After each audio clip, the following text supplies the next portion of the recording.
Hold on to your butts. We are changing the course of history as we see it. That is what Wesley demands. Now this affects Iris. Iris, where are you? What you feel only matters to you. I do not entertain hypotheticals. The world as it is vexing enough. Iris, I have a tip for you.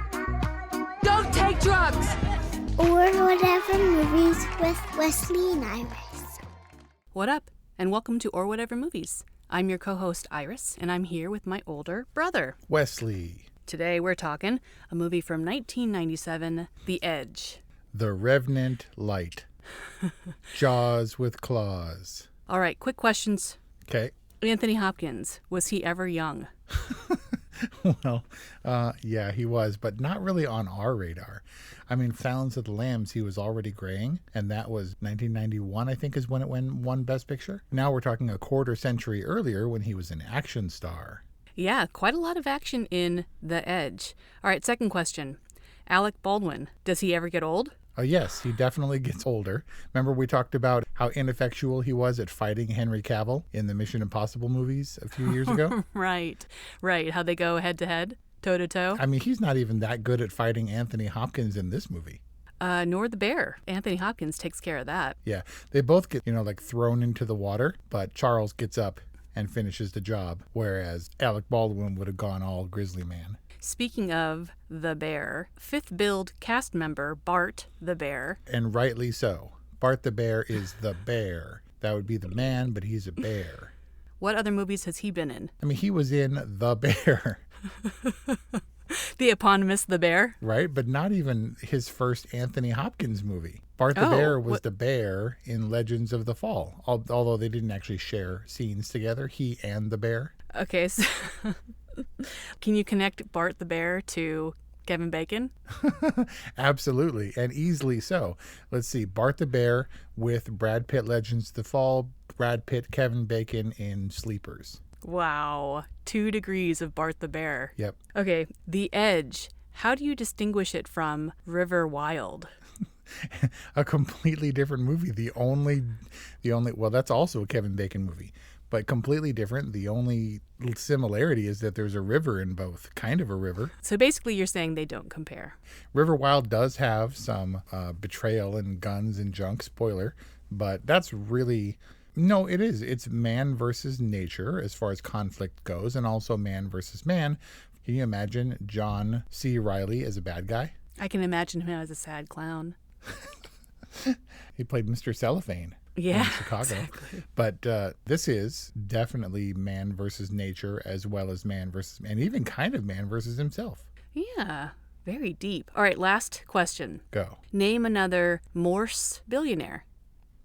Mr. Morse. That sounds awfully familiar. It sounds like a Christopher Nolan thing or something. David Morse and James Morse. I don't know. David Morse, the shipping magnate in Pretty Woman. Oh, man. I wouldn't have got David. Okay, I got a lot of David, and I might have been able to come up with that, but Morse I didn't remember. Only 7 years later, The Edge ripped off Pretty Woman, apparently. Yeah, well, The Edge was just like, what? We need a rich-sounding name. How about Morse? One would think Pretty Woman would be more your speed, except maybe not. So now I have questions for you.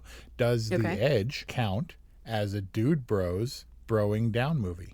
Because that's your kind of movie when one would think it would have been Pretty Woman because you made the David Morse association. No, I mean, I get what you're saying because the Bob character loves to give the Charles Morse character a lot of shit. He likes to needle him and play pranks on him, and it's a dude bro movie without all the fun. And a lot more like survival. Right, only drinking like river water. They don't drink or eat anything. Like they roast a chunk of bear meat over fire and otherwise have no... What other movie was I criticizing for the lack of bodily function? Oh, you're talking about A Quiet Place 2. Yeah, they don't eat or drink anything. I don't know how they manage. Also, their beards. There's a little bit of beard continuity issue, too, and they should have gotten skinnier. Maybe. I'm not sure how long they were out there, but by the time things got dire, they were just starting to show some stubble. They were out there for a while, but it wasn't like months and months, although it turned from cold to very cold to like winter flurries cold, right? But going back to Bob, as opposed to Charles, the Alec Baldwin character, He obviously turned out to be not so great. He was a little bit rounded. He wasn't just an outright murderer. But was Bob a bad guy?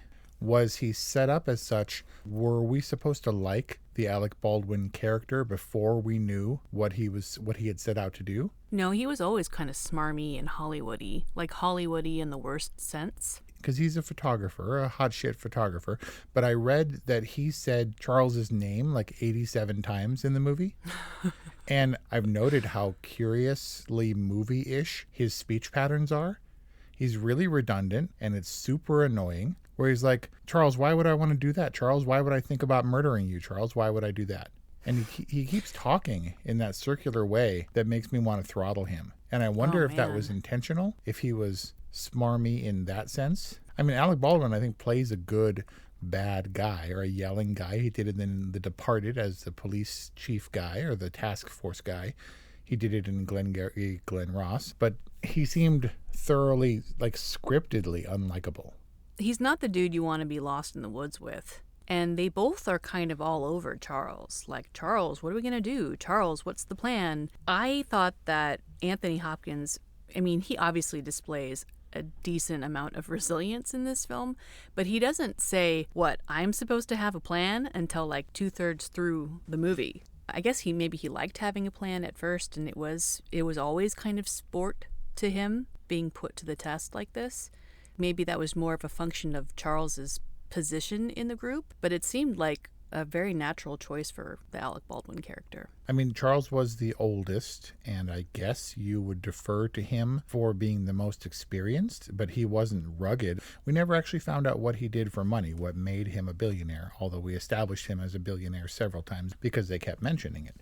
But in that way, it seemed like their roles were sort of microcosmic examples of their social standing in life. Right? I mean, like money in civilization that gives you that standing. It seems like in the wild, he was obviously the most learned and his wits the most helpful to them. It's like his wits are the only currency in the wild. And he was rich in that way where they were, beholden to him for work and however, whatever Steven's job was and Bob's. But when things got rough in the wild, then they also defer to him, even if he has to snap them in line. That's interesting. They establish Harold, the Stephen character, as being kind of incompetent from the start. Like, he's like, the actor's sick, and he's like, you can't get the actor, you can't take care of anything. Yeah. And banana peels shine shoes. You should know that. Right, exactly. He's already disabused, Harold, and so he's definitely not positioned to step up once they get into the wild. Plus, he's expendable going in, right? Sadly, yes. There's the old, trope, the black guy dies first, and you would think he would try to avoid that. I like Harold Perrineau. He's been in a bunch of movies. Oh, he was great in Lost. Yeah, and he was in the Matrix sequels and things, and he's been around for a long time. He's great. It was more the 90s movie context where I was like, come on, seriously? This is so cliche. Exactly. But there's only 3 of them, ultimately, when they get out in the wild. What are you going to do? Because the pilot never even made it out of the plane. They didn't even try. Well, he was clearly donezo. Yeah. And an early telling character moment with Bob, he gets out of the plane and he goes for it. He saves himself, whereas Charles's character consistently is looking out for his fellow man. I mean, Charles is, I think if anything we can extrapolate from his comportment in the woods is that he was probably self-made. Probably not like a dilettante rich kid. Yeah, Charles knows everything. Ask him. Obviously a smart guy. And, maybe wiser because he's older. But I figure there can be a lot of dumb millionaires, right?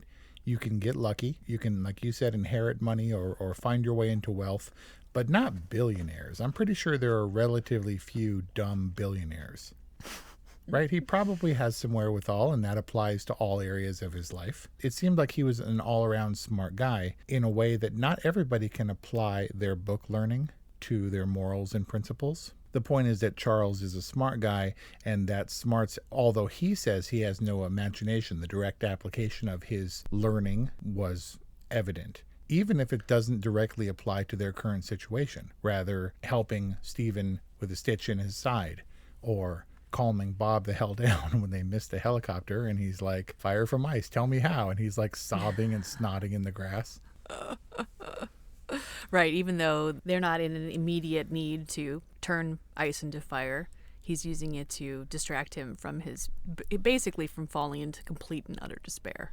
And it requires that intelligence. It's not to say that Bob wasn't intelligent, but yeah, his instinct was to save himself, and Charles's instinct was to check on the pilot. And not only that, but quick thinking, he pulls out his knife and cuts Stephen loose from the seatbelt, where he certainly would have died. He only lasted another, 30 minutes in the movie tops? But still, he understood what was happening.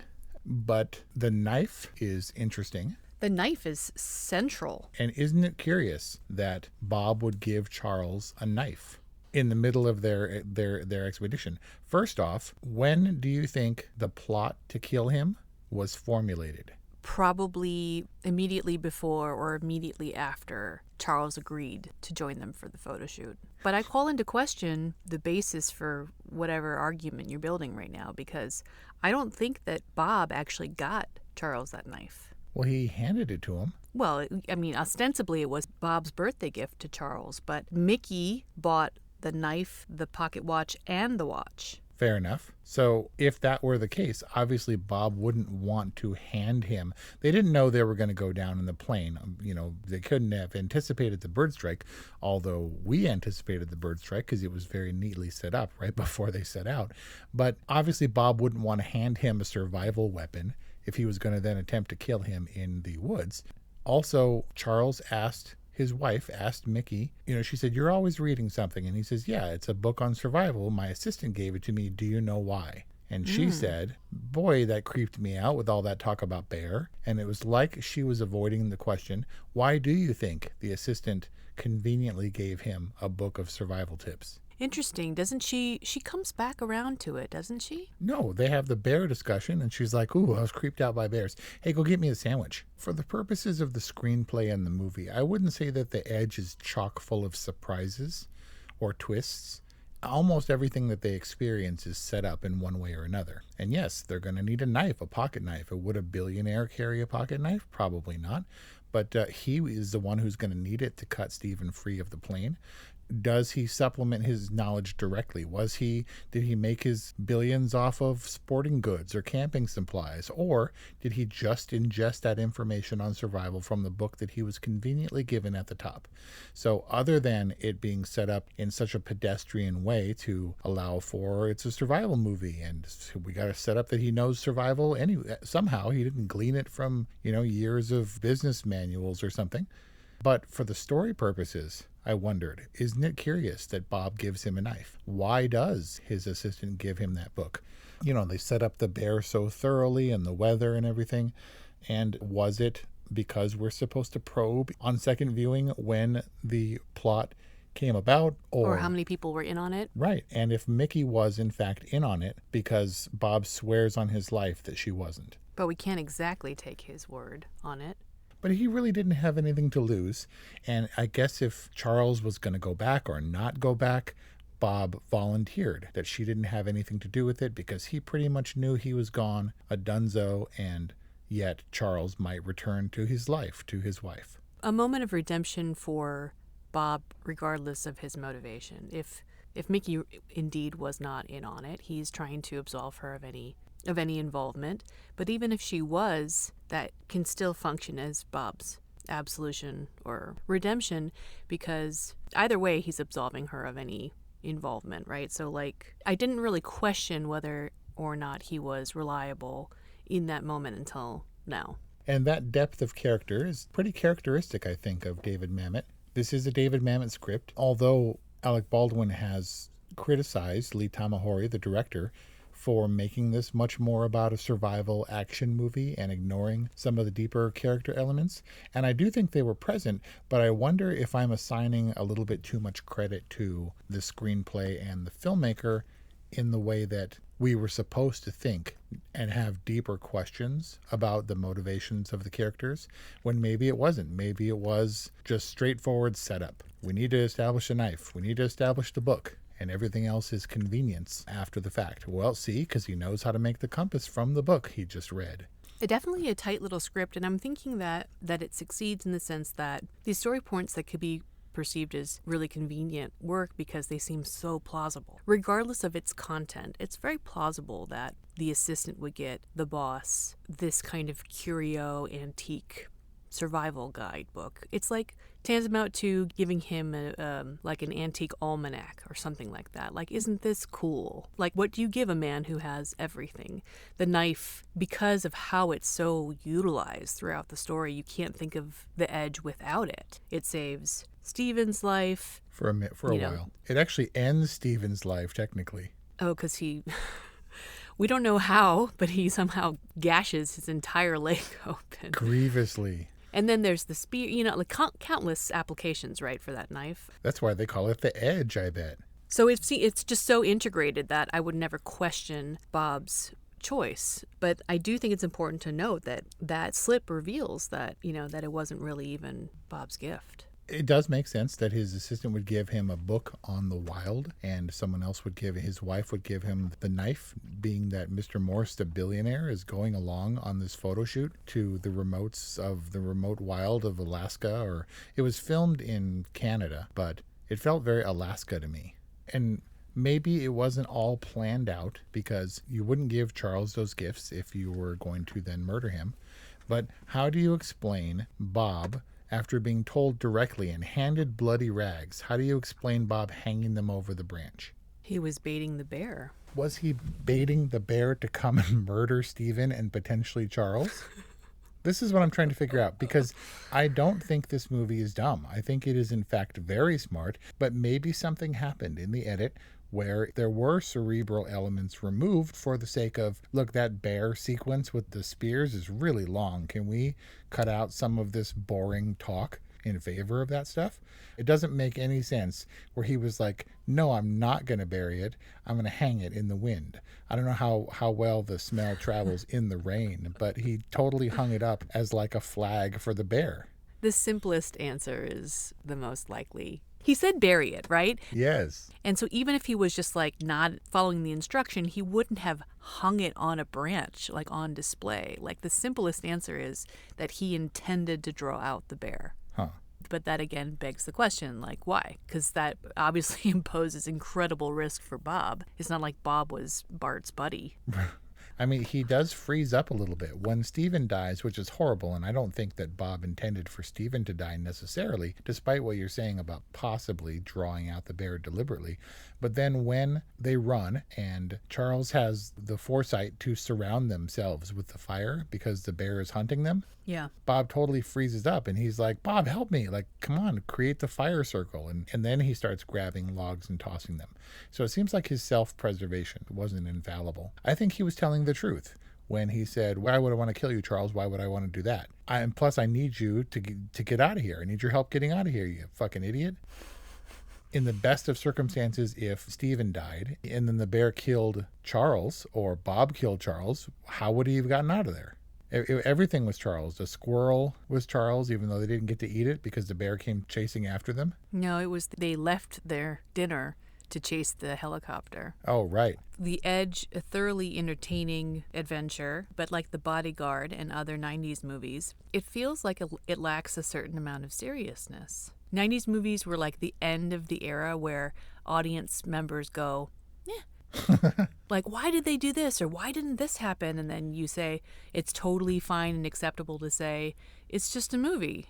I mean, I can't help but feel that way, yes, just because of how convenient everything is. It seems like the gimmick of this movie is all the useless knowledge. And wouldn't it be, I love trivia. Wouldn't it be amazing if some old dude actually got stuck out in the wild and had to put all his book knowledge to the test? That seems like the gimmick that this movie became, and it could be slight, except that I feel like David Mamet is above that and has certainly demonstrated that in some of his other scripts, but it maybe got dumbed down. And yet there's the subtle commentary about classism, maybe. If you wanted to read into that, absolutely. But the counter-classism argument for this is another 1997 movie that you might recall, Titanic, where all of the rich people are completely helpless and running around like expecting other people to solve their problems. Yep. I guess the difference being that there was no one who could help them. I mean, Charles would have happily checked out of the situation to have some roughneck in a helicopter haul him aboard and solve his problem for him. He wasn't looking for a life-changing experience. It maybe just came about by way of accident, and he ultimately appreciated that. It could be a pretty cryptic closing line. My friends, they died saving my life.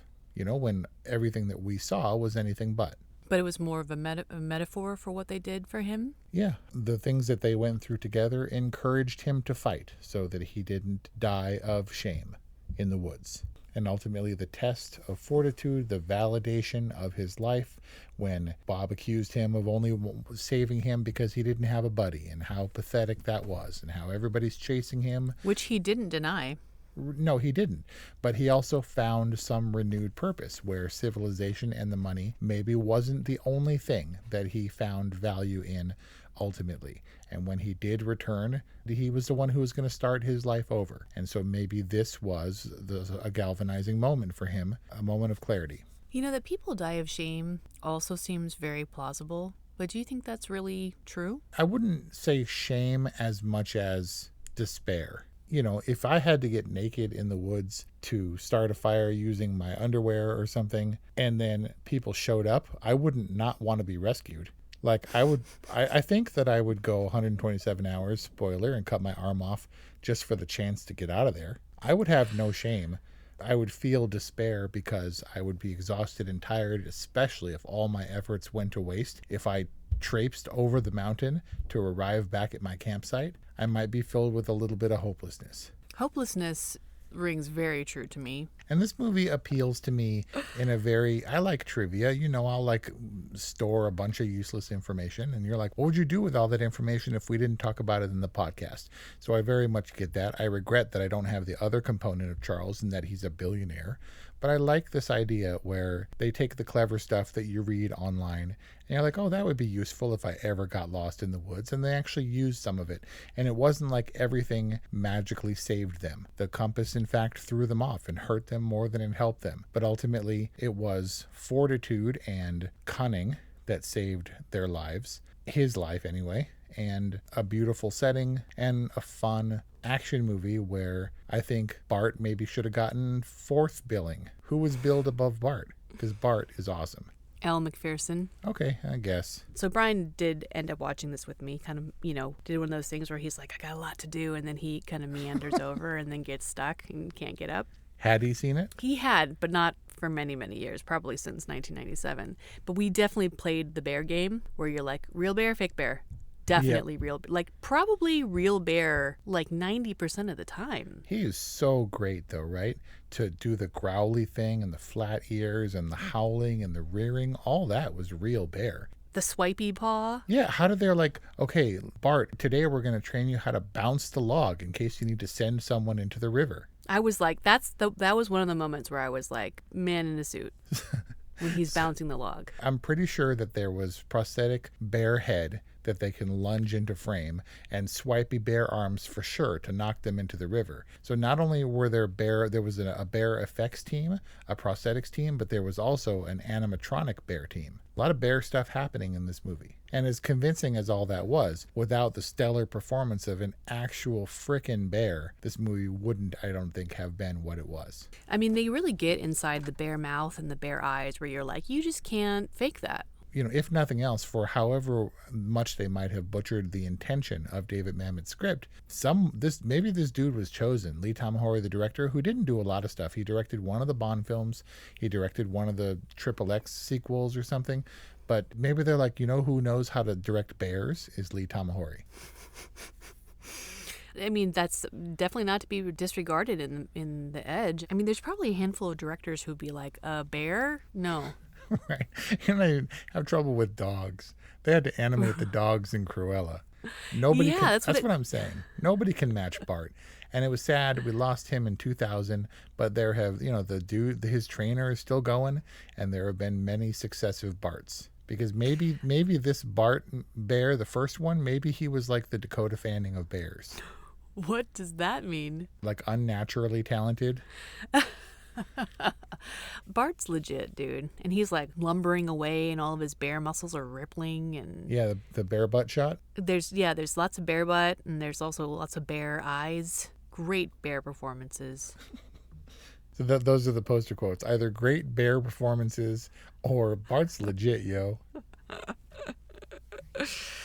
I am tending towards the quotes that are more like, not so random or off topic and a little bit more applicable to the film itself. So that's a good one. That is a Yeah, good one. neither of those are at all off topic for this movie. He has to feature prominently on the cover art because they're fighting him as opposed to fighting themselves. So when we sat down to watch this movie, I was definitely questioning the motivation. Like, Brian's like, why are you watching this? And I was like, I don't know. Wes said that you wanted to review it. But you basically answered my question that you really do every now and then think about this totally random movie and want to sit down and watch it. Yeah. Like, and do you think there are other people like you? Yes.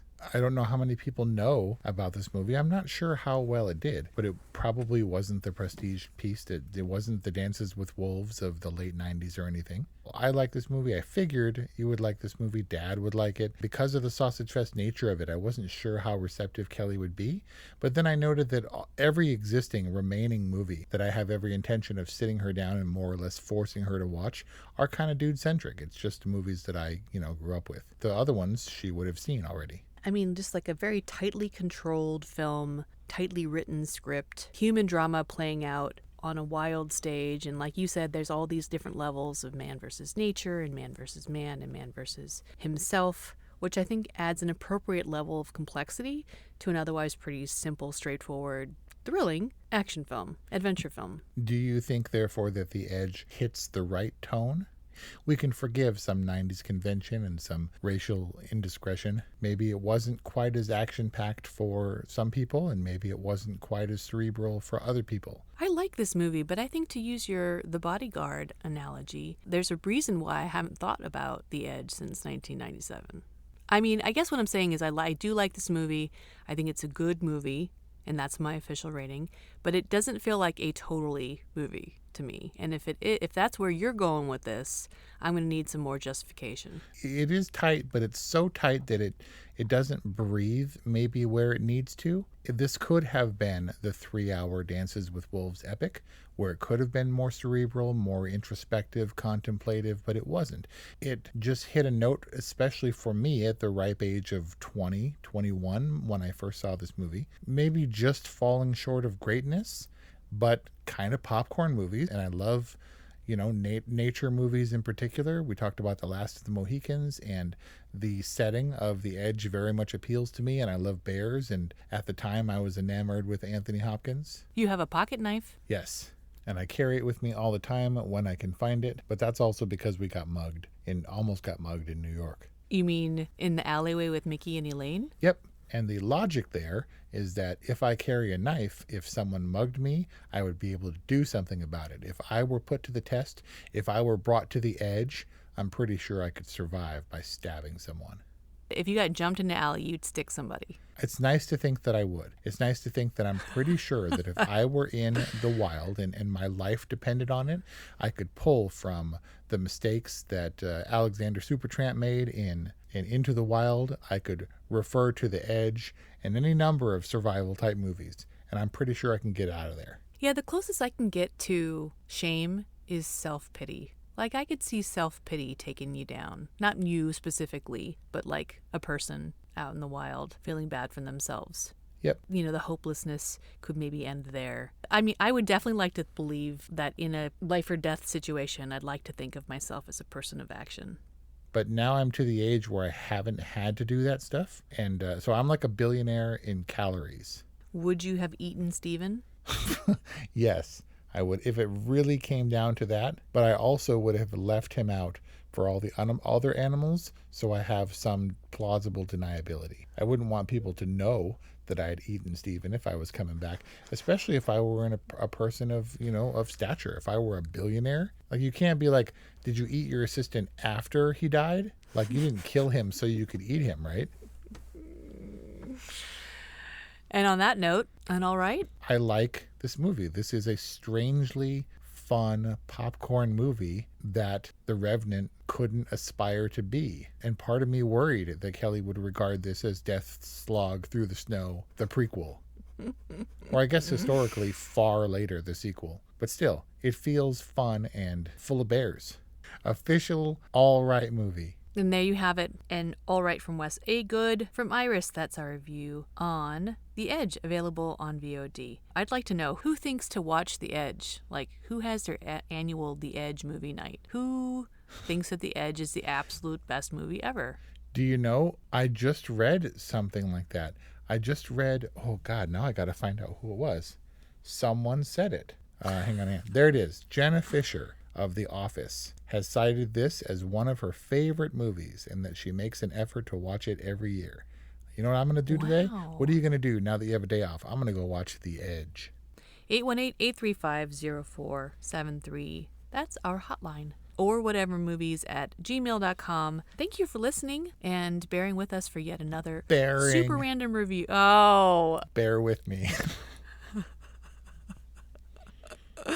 On our discussion on The Edge. We'll see you next time.